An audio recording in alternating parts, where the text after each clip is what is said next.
하나님 감사합니다. 우리를 불러주시고 또 우리가 함께 모여 예배하게 하시며 주의 말씀을 사모하게 하시니 참으로 감사합니다. 하나님, 우리의 마음속에 오직 하나님의 뜻만 또 아버지만 바라보며 우리가 이 땅을 살아가도록 허락하여 주시고, 오늘 주어진 이 말씀을 통하여서 다시 한번 우리 하나님만 믿고 살아가기로 다짐하고 작정하는 귀한 시간 되도록 허락하여 주시옵소서. 하나님, 연약하고 부족한 종을 세우셨으니 하나님 사용하여 주시고 주의 도구로 쓰임받기에 부족함 없도록 주님 허락하여 주시옵소서. 저의 교만함은 내려주시고 하나님, 정말 하나님이 주시는 은혜와 그 인도하심을 따라 이 말씀을 선포하는 복된 시간 되도록 주님 허락하여 주시옵소서. 모든 말씀 예수님의 이름으로 간절히 기도합니다. 아멘.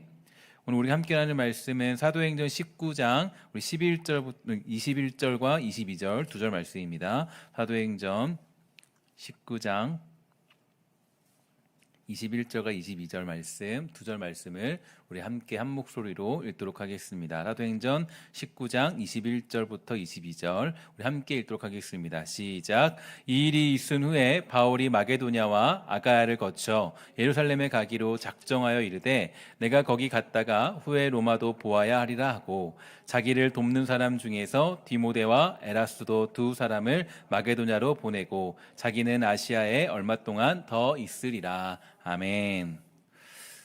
사도행전 19장은 그 에베소에서 사역하는 내용을 다뤄주고 있습니다. 이곳에서 이 바울은 정말로 많은 기적을 일으키기도 하였고, 심지어 이 바울의 손수건을 가져다가 얹기만 해도 이 병이 낫게 되는 기적도 일어났던 곳이 바로 에베소 지역입니다. 또 얼마나 대단했는지 바울을 흉내내는 사람들이 생겨서요, 이 예수 이름으로 이렇게 귀신에게 명했더니 내가 예수도 알고 또 바울도 알지만 넌 모른다라고 하는 그런 에피소드도 있는 곳이 바로 에베소 지역이었습니다. 그래서 오늘 우리가 보는 본문 앞에는 어떠한 결론이 먼저 등장을 하냐면 이렇게 등장을 하죠. 17절부터 20절까지의 내용을 보면 이런 결론이 등장합니다. 에베소에 사는 유대인과 헬라인들이 다 이 일을 알고 두려워하며 주 예수의 이름을 높이고 믿은 사람들이 많이 와서 자복하여 행한 일을 알리며, 또 마술을 행하던 많은 사람이 그 책을 모아 가지고 와서 모든 사람 앞에서 불사르니 그 책값을 계산한 즉 5만이나 되더라. 이와 같이 주의 말씀이 힘이 있어 흥왕하여 세력을 얻으니라. 아멘. 그래서 그 사도행전에서 여러 번 나오는 말로써 이 교회가 흥왕하게 되었다, 즉 엄청난 하나님의 능력이 나타나게 되었다라고 그렇게 오늘 본문은 말하고 있습니다. 사실 이 정도의 능력과 이러한 사실들이 나타나면 보통 우리 같으면 이 어떠한 생각을 하고 또 어떠한 결과를 만들기 위해서 많은 노력을 하게 될까요? 아마도 가장 먼저 시행하는 것이 그곳에 이 교회를 조금 더 이제 세우고 확장시키면서 이 교세를 늘리기에 많이 힘을 쓸 것입니다. 이 다음에 그 아데미 신전에 관한 이야기가 나오지만 아마도 그러한 신전보다 더 어마어마하고 대단한 건물을 지음으로써 그들과 대적하여 싸워내자는 운동을 벌이거나 또 아니면 뭐 에베소 복음화 운동이라는 조직을 세울 수도 있겠죠. 그것이 보통 우리가 이렇게 하나님의 말씀이 흥왕하여서 엄청난 기적이 일어났을 때 그때 우리가 취하는 모습이라고 얘기할 수 있습니다. 하지만 바울의 결론은 좀 달라요. 그러니까 바울이 이 앞에서 하나님의 말씀이 흥왕하였다라고 얘기하면서 그리고 나서 나오는 결론이 어떤 거냐면 바로 오늘의 결심이죠. 바로 오늘의 본문에 나타나고 있는데 제가 한번 다시 한번 읽어보도록 하겠습니다. 이 일이 있은 후에 바울이 마게도냐와 아가야를 거쳐 예루살렘에 가기로 작정하여 이르되 내가 거기 갔다가 후에 로마도 보아야 하리라 하고, 자기를 돕는 사람 중에 디모데와 에라스도 두 사람을 마게도냐로 보내고 자기는 아시아에 얼마 동안 더 있으니라. 아멘. 즉 주의 말씀이 힘이 있어서 흥왕하여서 세력을 얻는 결과로 이 바울이 결단을 합니다. 그 결단은 반드시 내가 로마를 보아야겠다라는 그런 결론을 내리게 되죠. 이 결단이 뜻하는 의미가 어떤 걸까요? 지금 이 기세를 몰아서 지금 이 능력을 따라서 흥왕하여서 왕성해진 그 세력을 데리고 이 로마로 진출하겠다라는 그런 포부를 가진 걸까요? 소위 말해서 우리가 생각하는 그 비전을 가지고 이제 한 걸음씩 그렇게 어떤 길을 향하여서 달려가게 된 것일까요?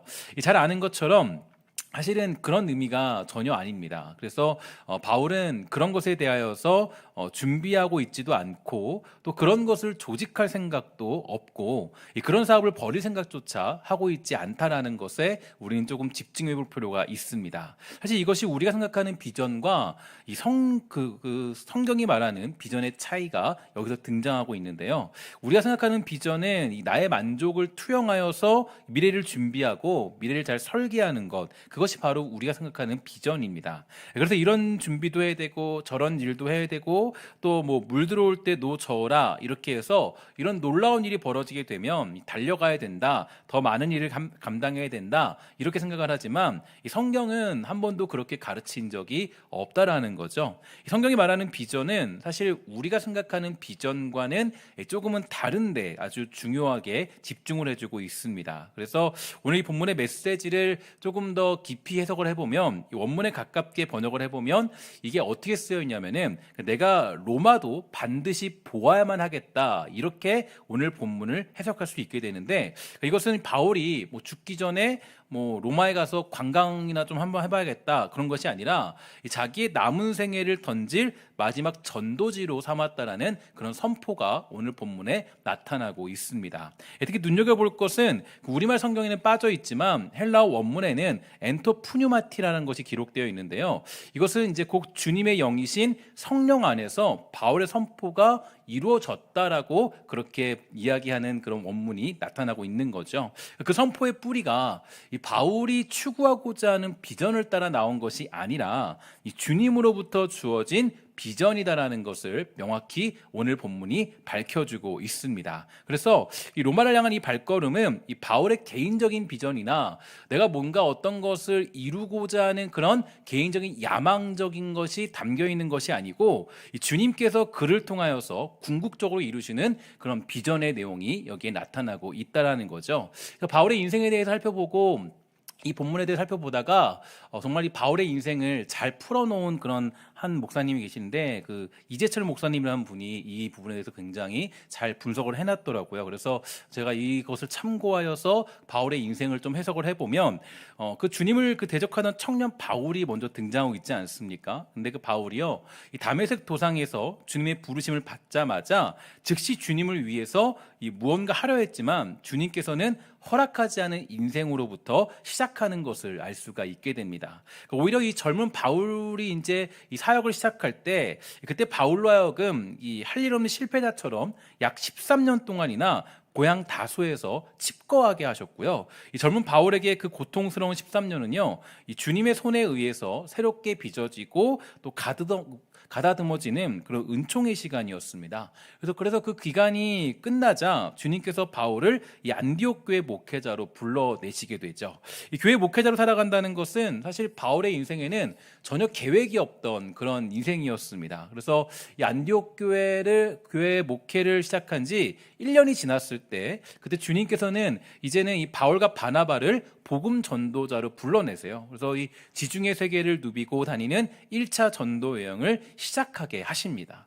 그 또한 바울 인생의 계획에는 없던 일이었습니다. 그런데 그리고 이제 벌어진 것이 어떤 거냐면 2차 전도 여행이죠. 2차 전도 여행을 시작했는데 그때 이제 어떤 일이 벌어지느냐? 그 바나바랑 이제 서로 의견 다툼이 벌어지게 돼요. 그래서 의견의 불일치로 해서 바나바와 결별하게 되고요. 이 바울은 또한 하나님의 인도하심에 따라서 북으로 전도 여행을 떠났던 1차 전도 여행과는 달리 오늘날의 터키 대륙으로 올라가게 돼요. 그리고 주님의 이끄심 속에서 생각지도 못했던 유럽 대륙으로 건너가게 되고요. 빌립보, 데살로니가, 이 베레아, 아테네를 거쳐서 고린도까지 그렇게 진출하게 됩니다. 근데 이제 사실 고린도라는 지역이 조금 우리가 눈여겨볼 수 있는 것이 뭐냐면 이 고린도는 지정학적으로 봤을 때 굉장히 그 로마와 이제 그 어떤 로마를 넘볼 수 있는 적합한 항구였습니다. 그래서 그 지역에 있을 때는 이 로마라는 것을 또 사모할 수 있는 그런 어떤 지역에 굉장히 중요한 그런 위치였죠. 고린도에서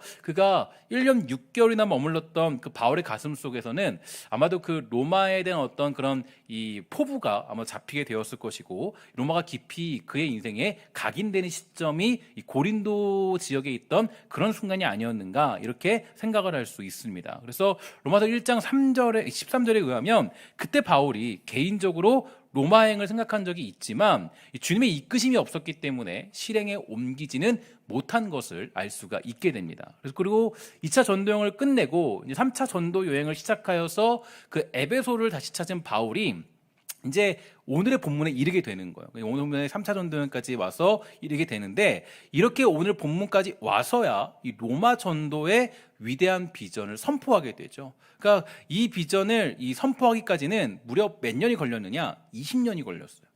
여러분, 이게 우리가 조금 잘못 생각하고 있는 게, 바울이 마치 정말 뭐 젊었을 때부터 이 로마에 대한 어떤 비전을 가졌다, 이런 생각을 할 수 있지만 그렇지 않습니다. 사실은 이 바울이 이 선포를 한 것은 약 예수 믿고 20년 정도 지난 상태에서, 그때에서 이제 바울이 이 로마에 대한 비전을 선포하게 된 것을 알 수가 있다라는 거죠. 그때까지 바울이 한 일은요, 어떤 것이었냐면, 어떤 상황을 만나도 그냥 주님의 부르심에 응답하고 살아가는 것이었어요. 그래서 여러분, 우리가 이게 참 중요한 이 신앙적인 가치관이고, 또 여러분들이 이제 기독교 세계관으로 가지고 있어야 될 중요한 메시지인데, 그러니까 이 사도 바울이 뭐 미래에 끌려다니거나 뭐 그렇게 살아가는 인생은 아니었다라는 거예요. 그가 언제나 그 주님 안에서 그는 이제 매 순간 주어진 일들에 최선을 다하고 정직하게 성실하게 살아가는 것, 그게 그의 인생의 전부였다라는 거죠.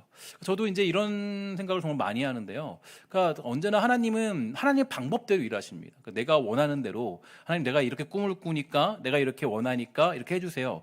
하나님이, 제가 경험한 하나님은 언제나 그거를 다 이렇게 깨트려 버리시더라고요. 깨트리시고 하나님이 원하시는 방법과 하나님의 뜻이 다 있더라고요. 그 뜻대로 하나님이 인도하시는 것을 바울이 1차, 2차, 3차 전도 여행을 통해서 우리는 아주 잘 살펴볼 수가 있게 됩니다. 그래서 이 바울은 이 로마 전도 이 비전은요, 바울의 예상이나 계획대로 이루어진 것이 절대로 아니었어요. 그래서 바울이 오늘의 본문에서 이 마게도냐와 아가야를 거쳐서 예루살렘을 방문한 이후에 반드시 로마에도 가야만 할 것이라고 선포를 했는데, 이를테면 지금까지 그렇게 해왔던 것처럼, 그리고 그 이후에 마게도냐와 아가야와 예루살렘을 방문할 때에도 그랬던 것처럼, 로마에 갈 때 자기가 이 자유인의 몸으로 갈 것이라고 생각을 했습니다. 그러나 이 로마 방문의 시기와 방법을 자기 임의로 결정할 수 있다고 여겼지만, 그러나 바울이 어떻게 로마로 가게 됩니까? 이 자유인으로 예루살렘을 찾아갔던 바울은 유대교인들의 집단 반발로 인해서 뜻하지 않게 로마군에게 체포되었고요.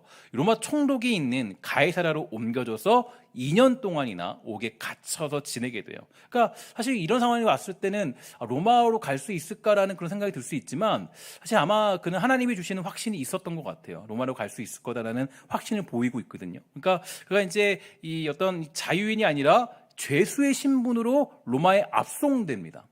여러분, 이게 되게 우리가 봤을 때 그게 언제 벌어지냐면, 오늘 본문이 이제 있은 후에 약 3년이 지난 후에 벌어지는 일이에요. 3년 뒤에 그가 로마에 갈 수가 있게 되죠. 그래서 로마서 15장 28절을 보면, 로마 전도의 비전을 선포한 바울의 계획에서는 서바나, 즉 오늘날의 스페인까지 포함되어 있습니다. 그래서 바울이 로마 제국의 수도인 로마를 중심으로 하여서 유럽 대륙의 끝자락인 스페인까지 자신의 마지막 전도 대상지로 삼은 거예요. 근데 여러분, 어떻게 돼요? 바울이 어디서 죽죠?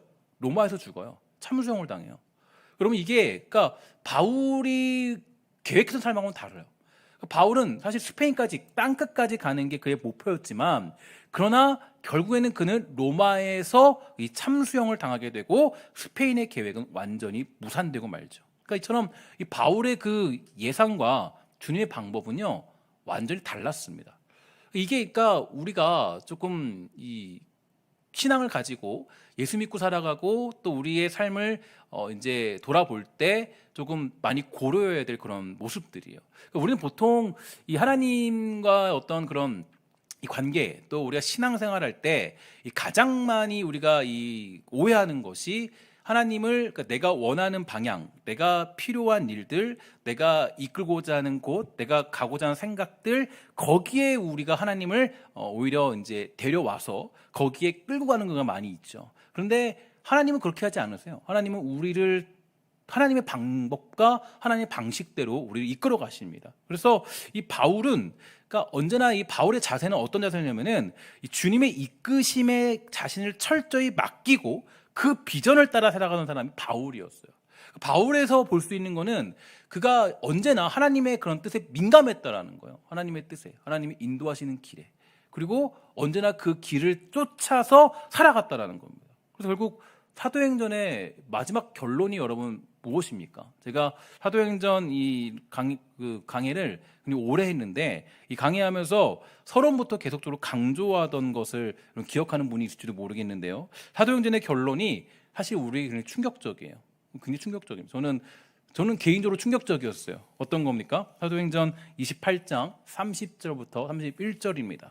바울이 온 이태를 자기 셋집에 머물면서 자기에게 오는 사람을 다 영접하고 하나님의 나라를 전파하며 주 예수 그리스도에 관한 모든 것을 담대하게 거침없이 가르치더라. 이게 사도행전의 결말이에요. 결론인데 이게 왜 충격적이냐면, 그러니까 우리가 예상할 수 없는, 기대할 수 없는 결론이 나와버리고 말았습니다.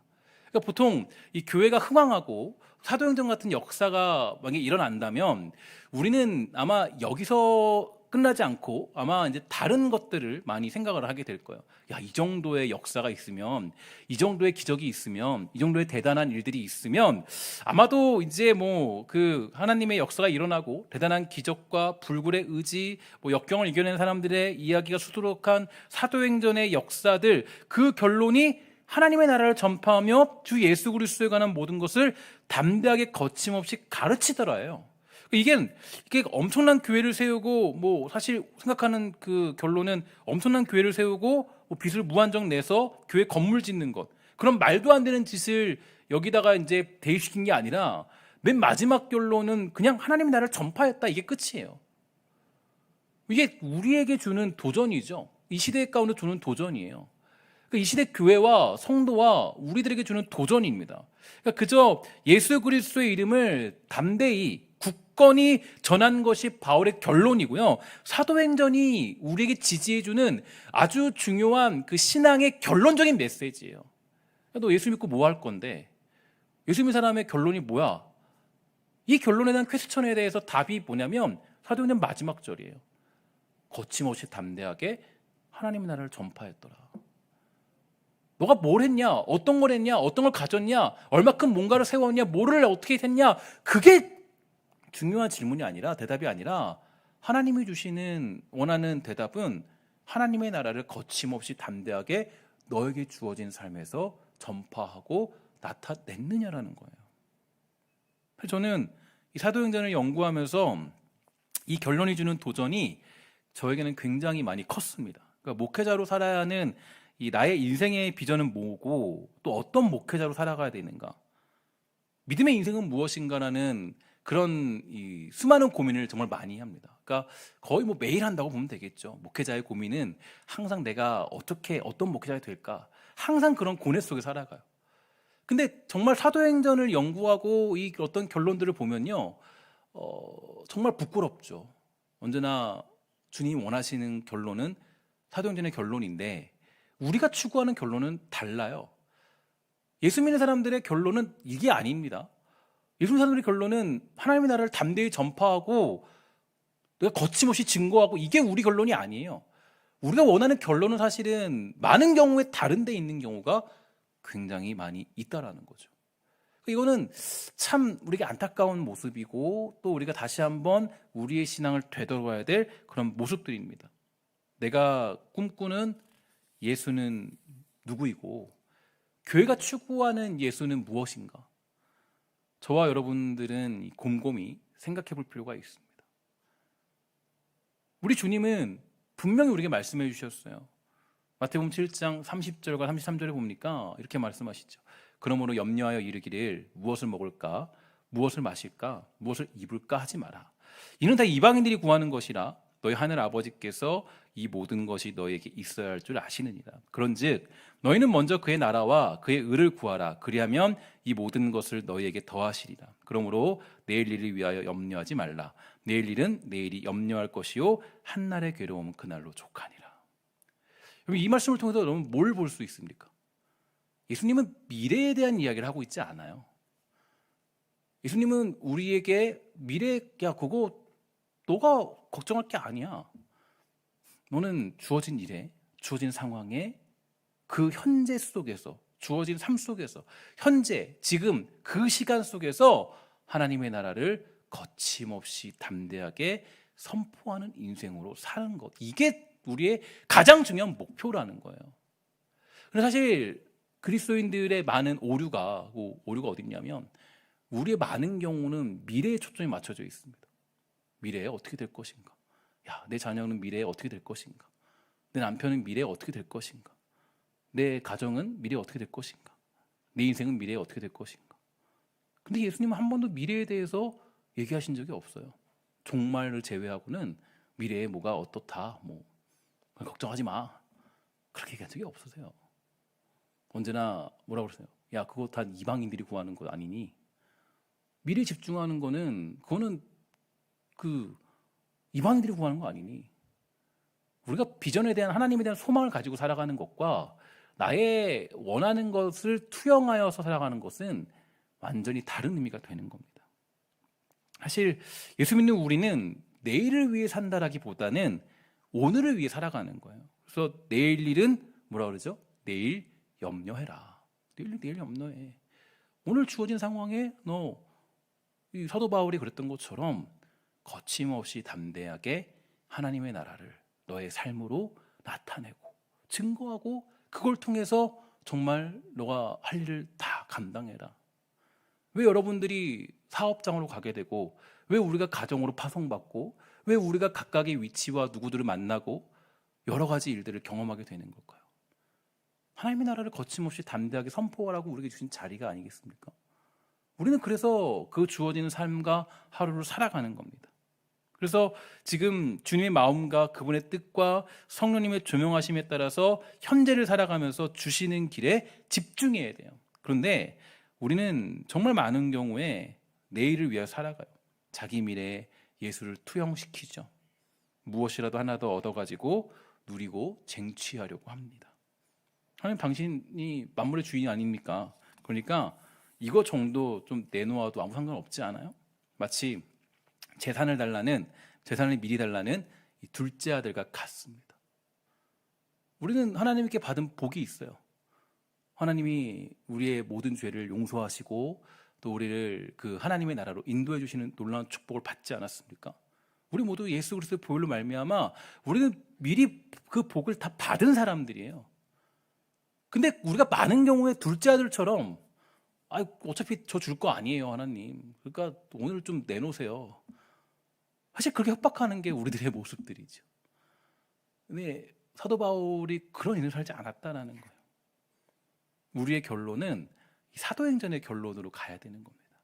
우리가 미래를 위해 걱정할 것이 하나 있다면 어떻게 내 인생을 통하여서 예수를 전할까? 주어진 자리에서, 그 현장에서, 그 현실에서 우리 예수 그리스도의 십자가의 보혈과 하나님의 나라를 어떻게 드러낼 것인가? 이것이 우리가 가지는 유일한 고민이어야 됩니다. 나의 말투 하나로 어떻게 예수를 증거하고, 나의 행동으로 어떻게 내가 예수를 증거하고, 내가 행동하는 그 섬김으로 어떻게 예수를 증거할 수 있을까? 이게 우리가 살아가는 삶의 방식이어야 되는 거예요. 성경이 말하는 비전은 우리의 야망이나 내가 원하는 미래를 이루는 것이 결코 아닙니다. 주어진 자리에서 묵묵히 사도행전의 결론을 따라서 사는 것이 우리가 추구해야 될 미래라는 거죠. 때로는 우리가 암에 걸리기도 하고, 병이 아프기도 하고, 예상치 못한 어떤 고통들이 찾아오기도 합니다. 왜 그거 찾아오는 이유가 뭘까요? 죄를 져서 그런 거예요? 아니죠. 하나님이 그 삶을 통해서 우리에게 말씀하시는 거예요. 하나님의 나라를 증거하고 선포하라고. 그게 우리의 삶의 목적이니까. 그러니까 우리는 사실 병이 들어오지 않은 이유가 거기에 있어요. 사업이 어려워도 거기에 내가 두렵지 않은 이유도 거기 있고, 때로는 여러 가지 가정의 문제가 있어도 우리가 거기서 넘어지지 않을 수 있는 이유가 어디 있냐면, 하나님이 우리를 통하여서 일하시고자 우리를 세우시고 우리를 그 자리로 보내셨기 때문이에요. 하나님의 나라를 증거하도록. 하나님이 우리를 버리신 것이 절대로 아닙니다. 여러분들이 고통당하고 있다고 해서 뭐 내가 죄를 져서 벌 받는 거 그런 일이 없어요. 그렇지 않아요. 하나님은 거기서 예수 그리스도를 증거하길 원하세요. 그게 우리가 살아가는 믿음이기 때문이에요. 근데 우리는 자꾸 조금 힘들고 어려워지고 복잡한 미래를 만나게 되거나 아니면 예상치 못한 일들을 경험하게 되면 거기서 우리가 때로는 이 하나님의 뜻을 잘 분별하지 못할 때가 많이 있게 되는 거죠. 여러분이 잘 알고 있는 그 가요 중에 아주 옛날 가요인데 그 하숙생이라는 그 가요 아시죠? 저도 이제 거의 뭐 제가 태어나기 전 노래인가요? 하여튼 뭐그 정도 아주 아주 오래된 노래인데 그 노래 그 음절하고 조금 기억이 나서 찾아봤어요. 가사를 찾아봤는데 그 가사가 참 은혜스러워요. 뭐 가요가 은혜스럽다 그러면 여러분 어떻게 할지 모르겠지만 되게 은혜스러워요. 제가 한번 읽어보도록 할게요. 인생은 나그네 길. 그죠? 잘 들어보세요. 인생은 나그네 길이래요. 어디서 왔다가 어디로 가는가. 구름이 흘러가듯 떠돌다 가는 길에 정일랑 두지 말라. 미련이랑 두지 말자. 인생은 나그네 길. 강물이 흘러가듯 정처 없이 흘러서 산다. 인생은 벌거숭이 빈손으로 왔다가 빈손으로 가는가. 구름이 흘러가듯 여울져 가는 길에 정일랑 두지 말자. 미련이랑 두지 말자. 인생은 벌거숭이 강물이 흘러가듯 소리 없이 흘러서 간다. 여러분들 이 가사를 보면서 막 이렇게 노래를 부르시는 분들도 있을 텐데 어쨌든 이 가사를 보면서 저는 그래요. 하나님이 일반 은총적으로 우리에게 은혜를 주시는구나.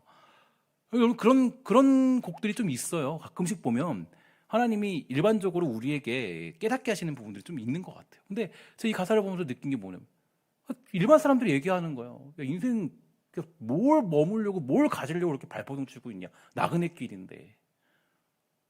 그렇지 않아요? 우리 성경이 지지하는 가장 중요한 결론 아니에요? 야, 너네들 왜 여기서 왜 아둥바둥 되며 살아가는 거야? 여기서 왜 하나 더 가지려고 그렇게 난리를 치는 거야? 너희는 지금 나그네로 살아가는 인생인데 너희들의 본향은 저 천국인데 왜 이렇게 여기서 목숨 걸고 뭐 하나 더 얻으려고 살아가는 거야? 우리의 목적은 어떤 거예요? 예수님 목적은 사도행전의 결론이라고 그랬죠. 하나님의 나라를 담대히 증거하고 나타내고 전파하고 그게 우리의 결론으로 가야 돼요. 뭐 내 자녀가 잘 돼서 내가 뭐 사업이 잘 돼서 그게 우리 결론이 아니에요. 때로는 내 자녀가 속썩일 수 있어요. 내가 원하는 방향으로 안 클 수도 있어요. 그러나 나는 거기서 하나님 나라를 증거하고 나타내는 거예요. 때로는 내 가정이 온전치 못할 때도 있어요. 그래도 우리의 결론은 내가 자녀가 잘 못 컸기 때문에 야, 내 인생 망했구나. 그게 아니에요. 하나님의 섭리를 믿는 사람은 거기에도 하나님의 뜻이 있다는 걸 믿고 살아가는 거예요. 그 모든 문제들은 사실 인간의 연약함 때문에 드러나는 현상일 뿐이지 그게 뭐 우리를 막 뭐 구렁텅이에 빠뜨리고 그런 게 아니에요. 하나님이 그렇다면 하나님의 선하심이 말이 안 되지 않습니까? 선하신 분인데 우리가 죄 한 번 졌다고 막 이상하게 막 끌려 그렇지 않아요. 우리에게 결론이 뭐냐라는 것을 묻고 있는 거예요. 예수 믿는 결론이 뭔지 아니? 그리스도의 인생이 뭔지 아니? 여기에서 묻고 계신 거예요. 인생은 나그네 길이라고 하지 않습니까? 근데 저나 여러분이나 미래에 집착하고 끌려다니고 어떻게든 그것을 이루기 위해서 이를 악물고 살아갑니다. 하지만 사도행전의 결론은 하나님의 나라를 전파하는 겁니다. 예수 그리스도에 관한 모든 것을 담대하게 거침없이 가르치더라. 이건 현재 진행형이에요. 즉 미래적인 사건을 말하지 않고 죄수로 잡혀간 그 순간에도 바울은 하나님의 뜻에 민감했고 그 자리에서 하나님의 나라와 예수 그리스도를 전파하고 증거했다는 것입니다. 여러분, 우리는 사실 여기서 아멘이 나와야 돼요. 그죠? 아멘이십니까? 아멘이세요? 사실 우리는 이 부분에서 의아하지만 이게 우리 아멘이 돼야 돼요. 너무 의아하지만 자기 야망이나 비전을 투영시키지 않고 오늘 지금 주님이 말씀하시는 그 비전을 따라서 내 현실 속에서 예수로 살았던 겁니다. 그게 사도 바울의 인생이었어요. 오늘 아침에 제가 잠시 이렇게 한 방송에서 나오는 설교를 이렇게 듣게 됐습니다. CTS에서 나오는 설교인데, 사실은 이제 그 설교를 들으면서 제가 얼마나 기가 차고 화가 나는지 몰랐어요. 혹시라도 괜찮은 내용이 있을까 하고 인내심을 가지고 끝까지 설교를 들어봤습니다. 결론은 딱 한 가지였어요. 그 설교에서 뭘 주장하냐? 뭐 상처 많이 받았죠? 상처 있으니까 예수님이 치료해 주실 거예요. 행복하게 사세요. 그 한마디예요. 사실 그 한마디를 장황하게 다 풀어놨어요. 물론 우리가 예수 믿고 하나님이 주시는 은혜를 따라서 상처 치유도 받고 또 새로운 인생으로 거듭나기도 하죠. 사실 근데 상처를 치유하는 아주 적절한 곳이 있죠. 뭐 심리 상담사를 만난다던가, 그죠? 아니면 뭐 얼마나 좋은 병원들이 많이 있습니까? 교회는 예수 그리스도의 심장과 또 그리스도로 살고자 하는 그 의지와 그 믿음을 선포하는 곳이지, 여기서는 그냥 교회라는 곳이 뭐 그런 곳이 아닙니다. 예수로 살아가는 인생을 정립하는 곳이에요. 하숙생과 같은 나그네 인생으로 살지 못하는 우리를 치고 복종시켜서 다시 그 길을 걸어가라고 선포하는 것이 교회가 해야 될 일이죠. 제가 사실 요즘에 이제 많은 대중적인 설교를 좀 들어보면서 어떻게 들릴지 모르겠지만 저는 여러분들에게 조금 부탁을 드리고 싶은 게 있어요. 웬만하면 뭐 방송에서 나오는 설교를 잘 듣지 않아도 괜찮아요. 듣지 마세요. 저는 그렇게 생각을 해요. 뭐 이건 제 개인적인 견해니까. 특별한 경우를 제외하고 사실은 이게 안 좋은 경우가 굉장히 많이 있거든요. 뭐 제가 죄송한 얘기지만 뭐 CT에서 나오는 설교들 교회에서 다 뭐 1,000만 원, 몇 천만 원씩 내고 하는 설교예요. 저는 이해가 가지 않아요. 교회가 도대체 어디에 집중하고 있는지, 무엇을 바라보고 있는지. 물론 다 그런 것은 아닙니다. 그러나 상식적으로 잘 생각을 해보셔야 돼요. 이전엔 정말 선교를 위해 괜찮은 설교를 전했다면 이제 많이 달라졌어요. 큰 교회들에게 돈을 받아서 설교 방송을 내보냅니다. 심지어 가장 핫한 시간에는요, 몇 천만 원이나 내고 핫한 시간에는 그렇게 방송을 내보낸대요. 거기에 무슨 사도행전의 결론이 있습니까? 여러분, 제가 왜 이렇게까지 얘기하냐면, 우리가 예수 그리스도를 믿고 살아가는 인생에서 사도행전의 결론이 빠지면요, 이 결론이 빠지면 예수 믿는 알맹이가 빠지는 거예요, 완전히. 우리 그냥 상처 치료받기 위해서, 그냥 뭐 내가 뭐 잘 되기 위해서, 그게 예수 믿는 거 아니잖아요. 예수 믿는 건 뭐예요?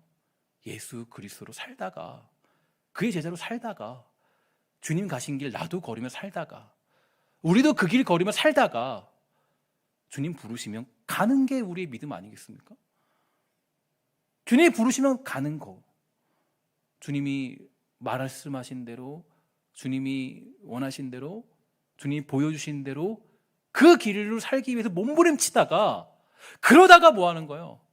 주님 부르시면 내가 가는 게 우리의 삶의 전부예요.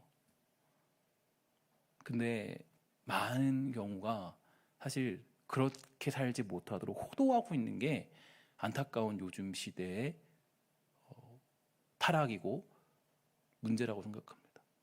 요즘에 우리가 이사야서나 선지서를 보고 있지 않습니까? 그리고 그때도 주님이 말씀하시는 거예요. 하나님이 왜 심판하냐? 너희도 왜 심판할 것 같니? 뭐 이유가 있었어요. 뭐 가장 큰 이유는 고아와 과부들을 돌보지 않고 너희들이 하나님의 자녀로 살지 않기 때문에 나는 너희들을 받아줄 수 없어. 근데 여러분, 더 큰 아주 뭐랄까요, 이 무서운 일이 있어요. 어떤 무서운 일이냐면, 사실 그 이사야 시대에도 하나님을 섬기는 예배가 아주 장황하게 있었어요. 아주 성대하게. 예배가 없던 게 아니에요. 뭐 하나님 안 섬겼던 게 아니에요. 잘 섬겼어요, 나름대로. 근데 뭐라 그래요? 하나님, 나 너네들 예배 받지 않겠어. 왜 받지 않아요? 왜 하나님이 기뻐하지 않으세요? 그 사람들이 뭐라 그래요? 평안하다, 평안하다. 이사야는 말하는 거, 야, 하나님 심판이 있을 거야. 그 사람들이 얘기하는 거, 평안해, 평안해, 평안하다, 평안해. 거기에 다 끌려가는 사람들이 다. 아유, 뭐 이게 예수 믿는 거지. 그러다가 어떻게 되는 거야? 하나님 말씀하시죠. 야, 나는 너희들의 예배 받지 않겠어.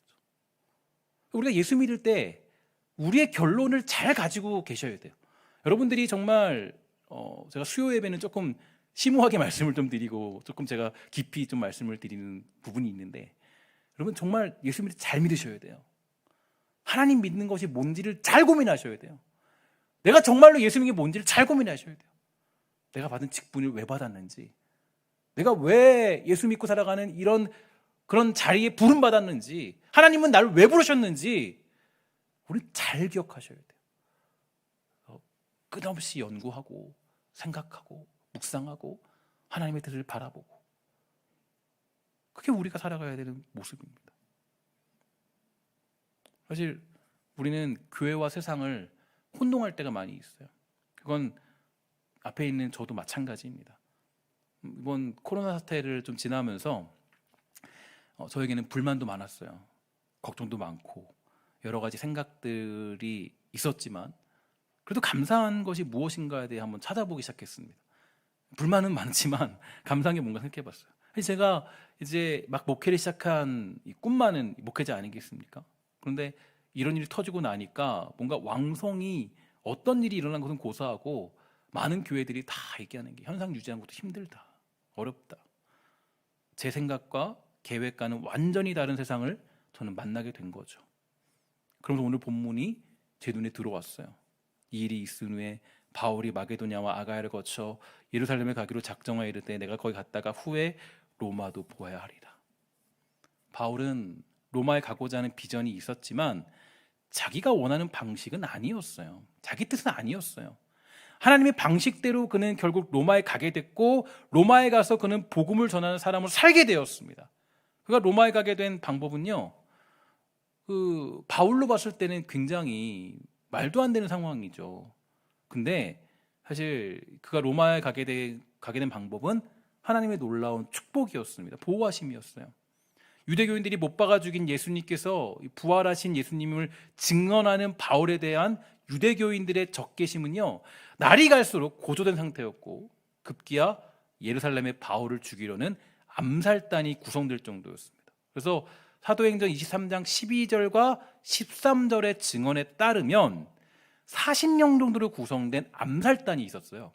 그래서 바울을 죽이려고 이 암살단이 쫓아다니고 있는 상황이었어요. 그래서 바울을 죽이기 전까지는 어떻게 결단하면요, 먹지도 않고 마시지도 않겠다, 그런 상황이었습니다. 그러니까 바울이 만약에 혼자 전도여행을 마치면서 로마로 갔다, 그럼 로마로 갔을까요, 못 갔을까요? 못 갔어요. 갈 수 없어요. 왜냐? 40명이 죽이려고 기다리고 있는데 그거 어떻게 피해서 갑니까? 못 가요. 근데 하나님은 어떻게 했습니까? 그 로마 군인들로 하여금 최강의